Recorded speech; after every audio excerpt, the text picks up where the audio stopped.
बिस्मिल्लाहिर्रहमानिर्रहीम। अस्सलाम वालेकुम। आज बुध का दिन है और बुध के दिन ये दुआएं लाजमी पढ़ें। अगर आप किसी मसले का शिकार है, कोई हाजत है, कोई परेशानी में मुब्तला है, तो ये दुआएं आपके लिए बहुत ही मुजरब साबित होंगी। और भी वज़ाइफ अपनी जगह पर, लेकिन इन दुआओं की बहुत ही ज़्यादा फजीलत है। इन दुआओं को आप एक दफ़ा मेरे साथ पढ़ें और इंशाअल्लाह ताला हर बड़ी से बड़ी हाजत आपकी पूरी होगी, हर परेशानी गम आपका दूर हो जाएगा। और इन दवाओं को पढ़ने का अहतमाम लाजमी करें। आइए हम इन दवाओं को स्टार्ट करते हैं, और इससे पहले आप हमारे चैनल को सब्सक्राइब करने कर लें। بل أسباب حسبنا الله ونعم الوكيل أستغفر الله ربي وأتوب إليه لا إله إلا الله محمد رسول الله لا إله إلا الله سبحان الرحمن الرحيم سبحان رب العالمين سبحان الجبار المتكبر رب إني لما أنزلت إلي من خير فقير سبحان الله وبحمده سبحان الله العظيم سبحانه وتبارك الله رب العرش الكريم سبحان الملك القدوس سبحان الله رب العرش العظيم سبحان الله العظيم وبحمده سبحان الله وبحمده عدد خلقه ورضا نفسه وزينة عرشه ومداد كلماته يا وهاب هب لي من نعمة الدنيا والآخرة إنك أنت الوهاب الله لطيف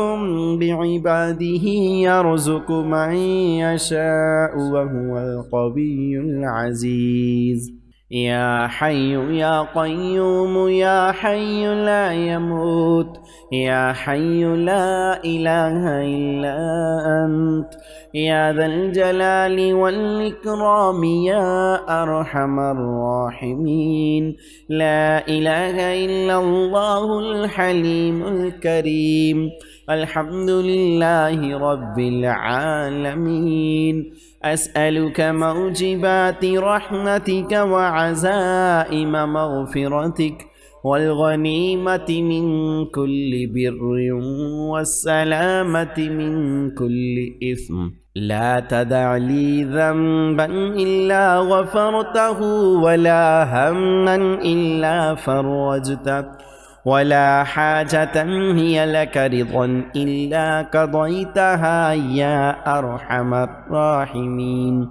لا إله إلا الله وحده لا شريك له له الملك وله الحمد وهو على كل شيء قدير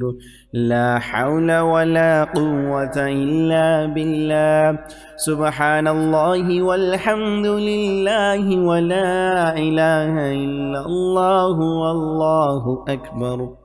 ربنا تقبل منا إنك أنت السميع العليم ربنا فاغفر لنا ذنوبنا